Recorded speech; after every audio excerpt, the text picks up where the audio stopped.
Pakistan trade union defence campaign اور all Pakistan affected employees action committee کی جانب سے مزدور شمن نئے لیبر کوڈ خلاف کراچی میں ایک سیمینار میں مختلف ٹریڈ یونین رہنماؤں سمیت مزدوروں نوجوانوں نے بڑی تعداد میں شرکت کی، جبکہ سیمینار سے خطاب کرتے ہوئے سرپرستی اعلیٰ all Pakistan affected employees action committee اور سابق M N A professor Qadir Khan Mandokhail APAEAC کے مرکزی چیئرمین جنید وان، صدر یاسین المانی، جنرل سیکرٹری عادل خان، نائب صدر Muhammad Rafiq, Pakistan trade union defence campaign کے صوبائی صدر انور پنور، جنرل سیکرٹری رضا خان سواتی، مزدور رہنما عارف خان روہیلا اور secretary women APAEAC Sumbul Arif و دیگر رہنماؤں نے کہا کہ سندھ اور پنجاب کے صوبائی حکومتوں نے انٹرنیشنل لیبر آرگنائزیشن ILO کے تعاون سے ایک مزدور دشمن لیبر کوڈ کا مسودہ پیش کیا ہے،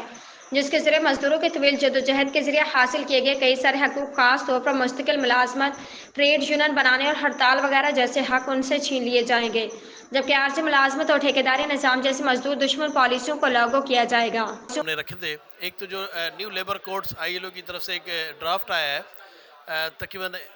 600 صفحات کا، اس کے گرد جو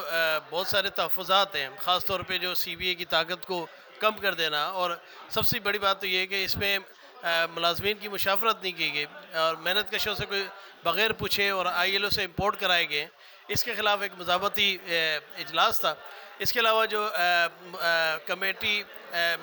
متاثر یا وفاقی حکومت جو سوچ رہی ہے مزدوروں کا قتل کرنے کے لیے ILO سے مل کر، ہم تو یہ سمجھتے تھے جو انٹرنیشنل لیبر آرگنائزیشن ہے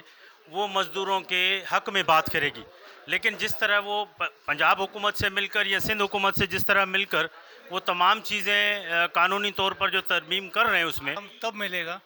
جب مزدور نرم بستر اور ٹھنڈے کمروں سے نکل کر عملی طور پر جدوجہد کے لیے نہیں نکلیں گے۔ اور یہ اسلام آباد میں جو کچھ بھی ہوا تھا آپ لوگوں نے دیکھا، جس کا ذکر بھی مندوخیل صاحب نے کیا کہ 1000 لوگوں نے پورے اسلام آباد کو سر پہ اٹھایا ہوا تھا۔ مزدوروں کو اگر آپ دیکھیں تو کوئی 70-80% تو آپ کے ملک میں مزدور بستے ہیں، لیکن اتحاد اتفاق کی کمی ہے اور جدوجہد کی کمی ہے۔ تو اسی جدوجہد کے سلسلے میں آج کا سیمینار رکھا گیا، جس میں مختلف لوگوں نے گفتگو کی۔ کو ہم اپنی ذیلی ادارہ سمجھتے تھے، مزدور کی اپنی اس ہر چیز کو وہاں بیان کر سکتے تھے۔ آج ہمیں اس چیز کا انتہائی دکھ ہوا کہ ILO بھی ہمارے شب خون مارنے کے اندر جو ہے وہ شامل ہونے جا رہا ہے، تو ہم درخواست کریں گے ILO کے تمامی ذمہ دار۔ لیبر کوڈ نے محنت کش طبقے میں بے چینی اور عدم اعتماد کی فضا پیدا کر دی ہے۔ سندھ لیبر کوڈ نئی بیوروکریسی کو لامحدود اختیارات دے کر مزدوروں کے ساتھ ناانصافی کی گئی، ساتھ ہی اس لیبر کوڈ نے مزدوروں کو